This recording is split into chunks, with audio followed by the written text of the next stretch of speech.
श्रीमद्देशिकपादेभ्यः सशक्तिभ्यो नमो नमः। सदा शिष्टात्मचिद्व्यक्तिकारणेभ्यो नमो नमः। हालास्यनाथाय महेश्वराय हालाहलालङ्कृतकन्धराय मीनेक्षणायाः पतये शिवाय नमो नमः सुन्दरताण्डवाय। सुमीनाक्षी सुन्दरेशौ भक्तकल्पमहीरुहौ तयोरनुग्रहो यत्र तत्र शोको न विद्यते। श्री गुरुभ्यो नमः। எல்லாம் வல்ல அருள்மிகு மீனாட்சி அம்பிகை உடனமர் ஆலவாய் அண்ணல் சொக்கநாத பெருமானின் திருப்பெருங்கருணையினாலும் அடியேனது குருநாதர் பெங்களூர் வாழும் கலை ஆசிரமத்தில் உள்ள வேதாகம சம்ஸ்கிருத மகாபாடசாலையின் குருமுதல்வர் சிவஸ்ரீ குருநாதர் அவர்களின் குருவர்களினாலும் அடியேனை இந்த சிவதீக்ஷா பிரயோக காரியசாலா என்ற இந்த சிபிரத்தில் அழைத்து பேச வாய்ப்பளித்தமைக்கு அடியேனது ஆத்மார்த்த குருநாதர் மயிலாப்பூர் அண்ணா அவர்களையும் பரமகுருநாதர் நமது இந்த சபையின் அத்தியக்ஷர் அந்த அண்ணா அவர்களையும் மற்றும் அவையில் வீட்டிற்கக்கூடிய ஏனைய குருநாதர் அவர்களையும் நமஸ்கரித்து கொண்டு, ஏற்கனவே இந்த நிவர்த்தி கலா சுத்தி பிரதிஷ்டா கலா சுத்தி இந்த ரெண்டு சுத்திலையுமே என்னோடய எல்லா விஷயங்களுமே அதில் முடிந்திருத்து. அந்த வர்ணங்கள் தத்துவங்கள் அது மட்டும்தான் மாறி இருக்கு. அப்படி பார்க்கணும்னா எத்தனை வித மற்ற கலைகளை விட வித்யா கலையில் 7 தத்துவங்கள் அந்த வித்யா கலைக்குள்ள கர்ப்பிதமாக இருக்குது. புருஷ தத்துவம், ராக தத்துவம், வித்யா தத்துவம், கலா தத்துவம், நியதி தத்துவம், கால தத்துவம், மாயா தத்துவம். இந்த 7 தத்துவங்கள் இது வித்தியாசம் வருது. இந்த மாதிரி கொஞ்சம் கொஞ்சம் தான் வித்தியாசம். அதே மாதிரி நான் எடுத்து வச்சிருந்த அந்த 16 சம்ஸ்காரங்களையும் 2 பேருமே கூறிட்டாங்க. அதனால் இதில் பெருசாக பேதங்கள் ஒன்றும் இல்லை. நம்ம அந்த பூஜை பண்ணும்போது அதில் வரக்கூடிய இந்த தத்துவங்கள் வர்ணங்களை மாற்றி கொண்டால் போதும். ஆனால் இந்த வித்யாகலா சுத்தி முடிஞ்சதுக்கப்புறம் ஒரே ஒரு டாபிக் இதில் கொடுத்துருக்காங்க. நம்மளுக்கு புதுசாக இருந்தது. கார்த்தினா சொன்ன மாதிரி மதுரையெல்லாம் அடிக்கடி ஆச்சாரிய விஷயம் நடக்கும், அடிக்கடி தீட்சை நடக்கும். அப்போல்லாம் பண்ணி வைப்போம், கூட இருப்போம். நிறையா விஷயங்கள் கற்றுக்கொண்டதில்லை. இன்றைய தினம் நிறையா கற்றுக்கொண்டோம். இதில் புது விஷயம் என்னென்னா சுத்தாத்வனோஹோ மத்தியே கர்த்தவிய விதின்னு ஒரு தலைப்பு வருது. அதில் பார்த்தீங்கன்னா நம்மளுக்கு தெரிஞ்ச 5 கலை இருக்குது. நிவர்த்தி கலை, பிரதிஷ்டா கலை, வித்யா கலை, சாந்தி கலை, சாந்தியதீத கலை.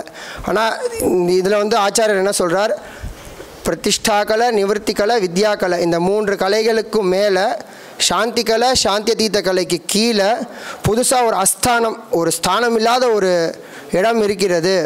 அந்த இடத்துல அத்ர அந்தரே அஸ்தானே ஏகத்ரிம்ஷத் தத்வரூபஸ்ய சூக்ஷ்ம தேஹஸ்ய அத்யந்த விச்சேத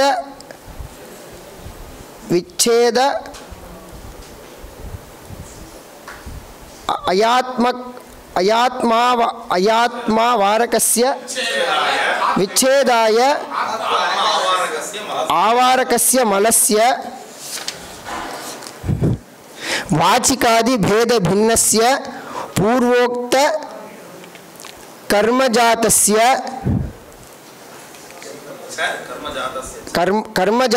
ச அத்யந்த பந்தகத்வ நிவர்த்தியர்த்தஞ்ச மூலேன சதம் ஆஹுதிஹி குர்யாதிதி குரவஹா. குரு சொல்லிடுறாரு. அதை எக்ஸ்பிளைன் பண்ணும்போது இங்கே பிரபா வியாக்கியானர் சொல்கிறாரு, அஸ்தானம் தாவத் நிவர்த்தியாதி கலாத்ரயஸ்ய ஊர்த்வம் சாந்தி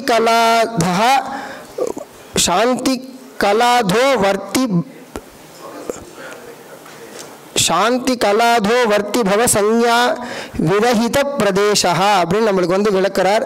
அதே மாதிரி அந்த இடத்துல வரக்கூடிய நம்ம அந்த ஸ்தானத்தில் பண்ணியிருக்கக்கூடிய இந்த வாச்சிகாதி பேத பின்னஸ்ய பூர்வோக்த கர்மஜாதஸ்ய பூர்வோக்த கர்மங்களால் செஞ்சக்கூடிய தோஷங்கள்லாம் பந்தகம்லாம் நிவர்த்தி ஆகணும் பொருட்டு மூலேன சதம் ஆகுதிஹி குறியாது அப்படின்னு 100 ஆகுதி பிரத்யேகமாக 300 ஆகுதி கொடுக்கணும்னு சொல்லியிருக்கார். அது என்னென்ன தோஷங்கள்னு பின்னாடி பிரபாகரர் நம்மளுக்கு 4 விதமாக அதை பிரிக்கிறாரு.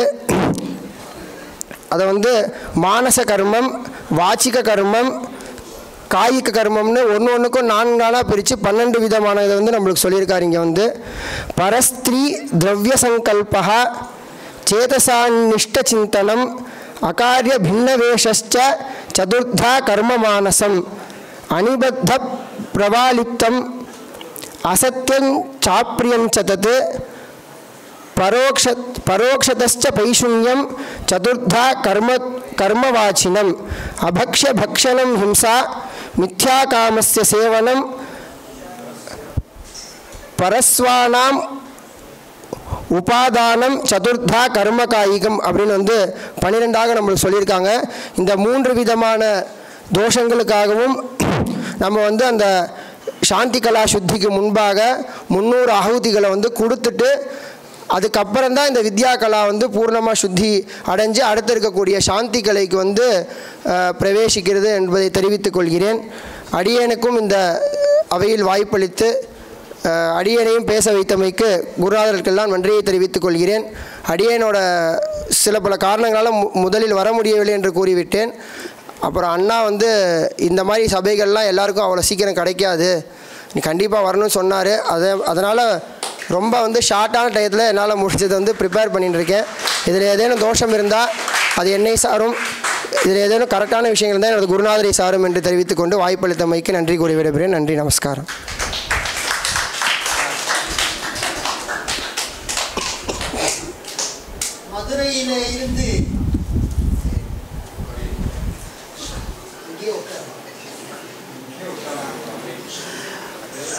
மதுரையிலே இருந்து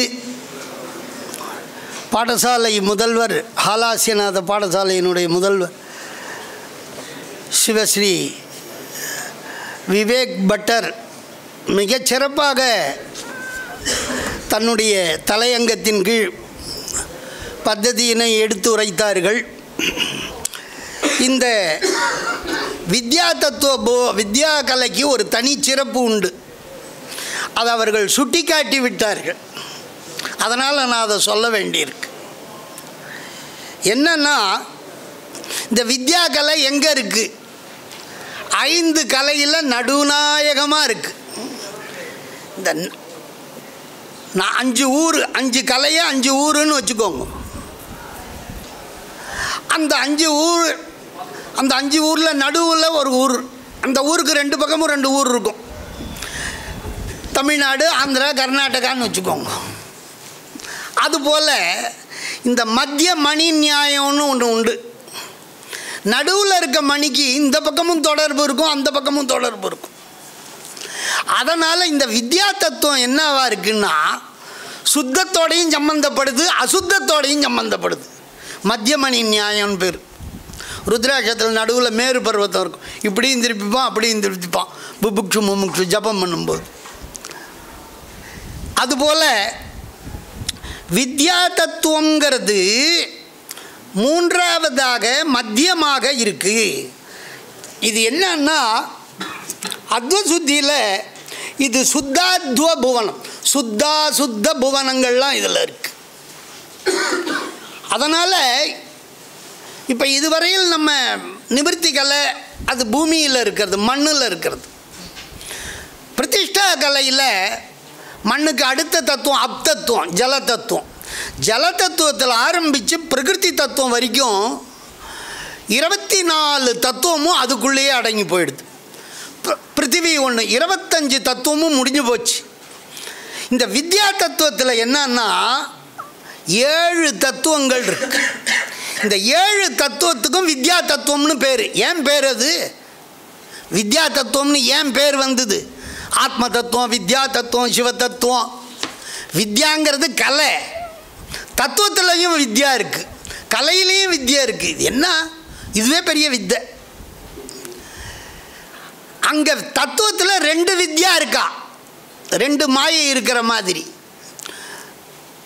மாயா தத்துவத்திலேருந்து வந்தவ ஒரு வித்யா, மாயாதோ அனந்த யோகாத் பிரசரதி சகலா கால தத்துவம் நியத்யா.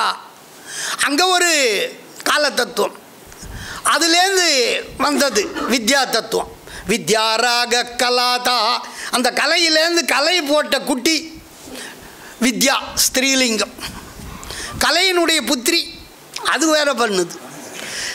சகலாத்மாக்கள் இந்த கலையோடு கூட மாயாபந்தம் உள்ளவர்கள் சகலாத்மா.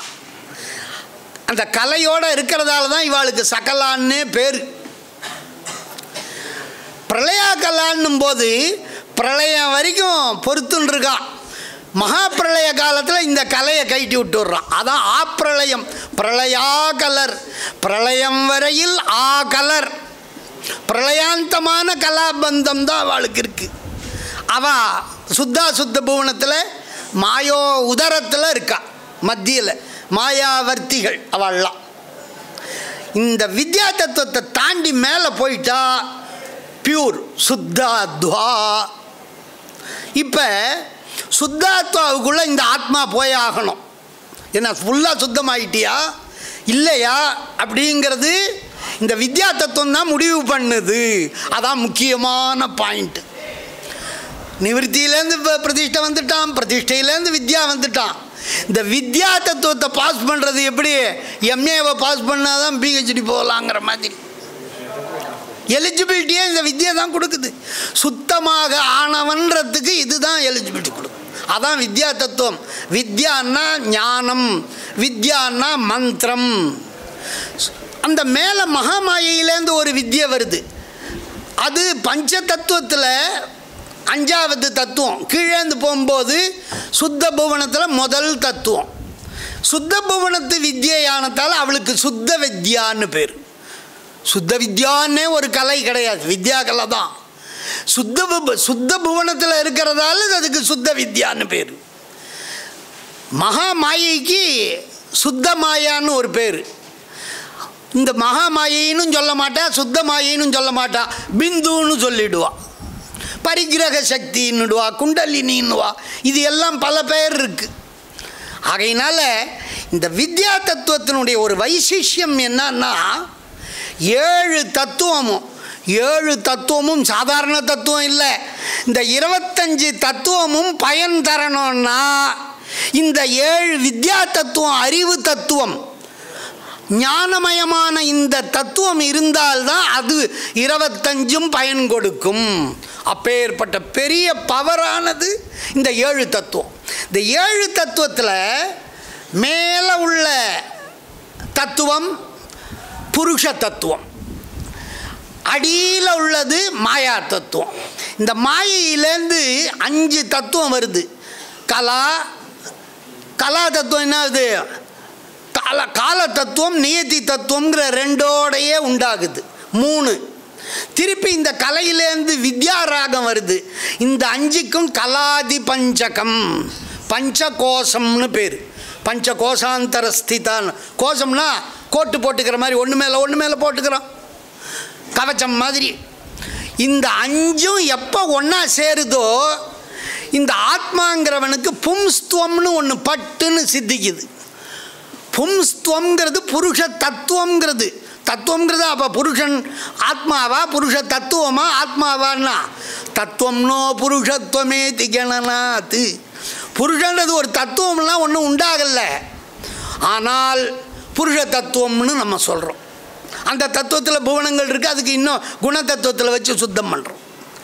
இந்த புருஷத்தன்மை, புருஷன்னா என்ன? போக்தான்னு அர்த்தம். அனுபவிக்கிற தன்மையை இந்த 5 தத்துவம் தான் கொடுக்குது. அதனால தான் இந்த 5 தத்துவமும் மாயையிலேருந்து வந்தது. மாய 1, கலாதி பஞ்சகம் 5. அதனால் தோன்றிய தன்மை புருஷ தத்துவம்.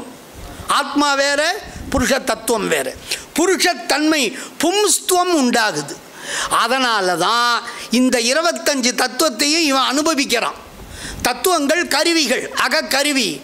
இந்த போக்கிய கர்ம, போக்கிய காண்டம் 25ம். இந்த 7 தத்துவமும் போஜ இத்ரு காண்டம். அவன் சாப்பிட்றதுக்கு உதவி பண்ணுற அறிவை, அனுபவத்தை, விஷய ஞானத்தை கொடுப்பவை இந்த 7 தத்துவங்கள் தான். இது இல்லைன்னா நமக்கு போக்தாவாகவே இந்த ஆத்மா ஆக முடியாது. அதனால தான் ஆத்மா சப்தம் புல்லிங்கம்.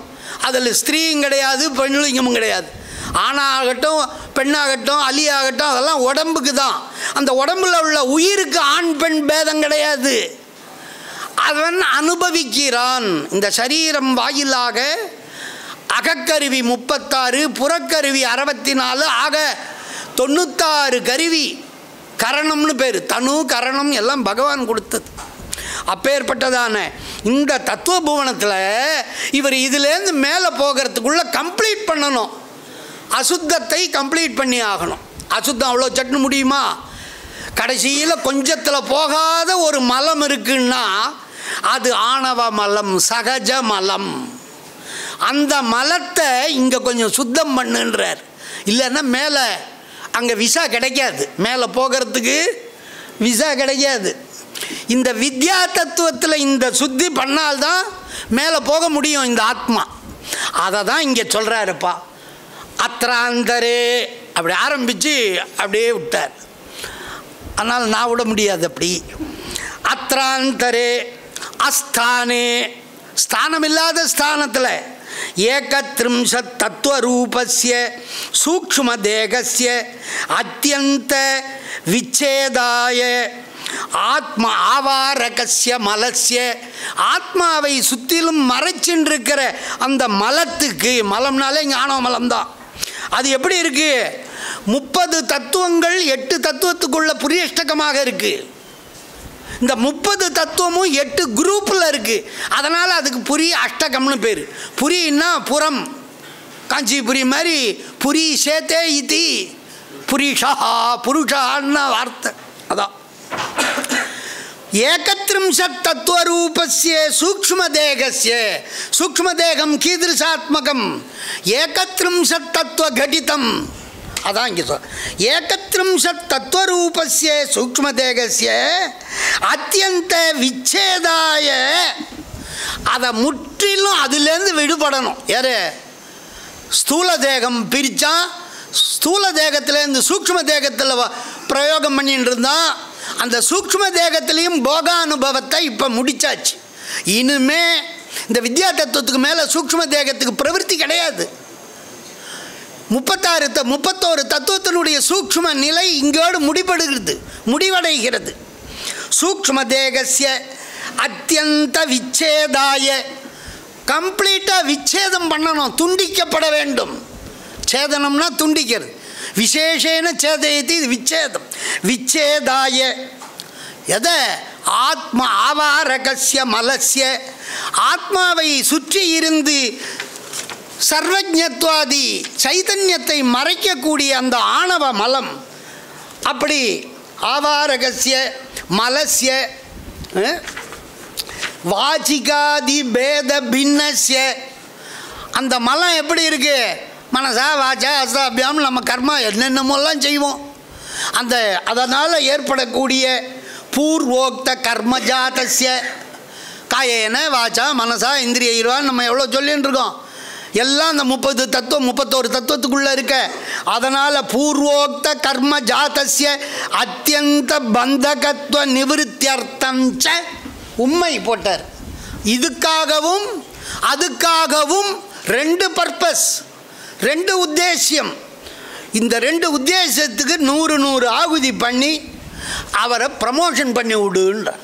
அதான் இந்த வித்யா தத்துவத்தினுடைய முக்கியமான விஷயம் என்று சொல்லி இதனை மிகச் சிறப்பாக எடுத்துரைத்த விவேக் பட்டருக்கு இப்பொழுது கௌரவிக்கப்படுகிறது.